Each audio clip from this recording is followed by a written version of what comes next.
מרץ מאגף המבצעים נחתת. אחרי המון שנים בבור, סוף סוף נהיה לך במשרד אור. את מקומך לאט לאט תפסת, עם האישיות הכובשת והקרחת לקומה 8 נכנסת. להראות לכולם מי ומה זה ענף תכנון, מי מחליט איך הולכים ולאיזה כיוון. את האנשים הנכונים התחלת לבחור, ומאז, דרך אגב, כל השאר עומדים בתור. אחד מאז נהיה רלש, לא סתם, של האלוף. השני, לא עלינו, נהיה סגן אלוף. הגיע אחד במרכז הובלה, ומ"פ כך אומרים, ומאז שהגיע הוא מלמד אותנו דברים חדשים. השני הגיע מחיל האוויר, אשף במספרים ונתונים, מאז שבא הוא שולט בכל תקציבי הגופים. אחד קצין צעיר, התחיל כדתי מהולל, בינתיים הידרדר, הכיפה ירדה ונהיה חילוני בכלל. עוד שני קצינים חדשים הצטרפו לענף תכנון, אחת מהמש, השני מ"פ, לא סתם איזה חנון. ובנוסף, כשתחום אמצעים פורק, קיבלנו את הקצינה הבכירה ביותר שלהם לסד"כ.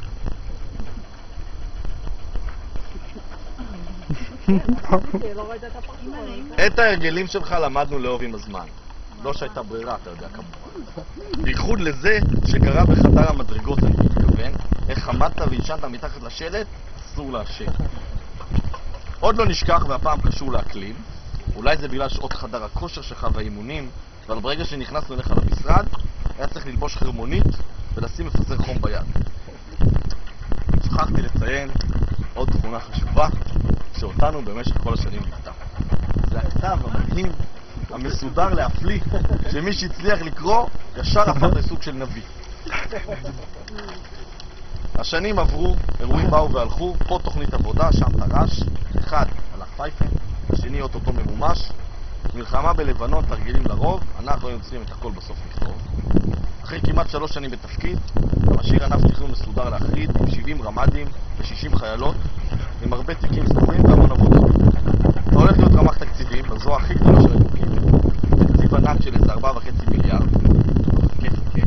לא תשאר שם לבד.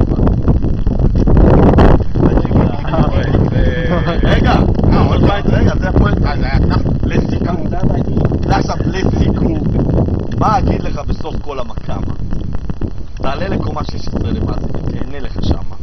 תטביע את חותמך גם שם, כמובן. המפקד, שיהיה בהצלחה.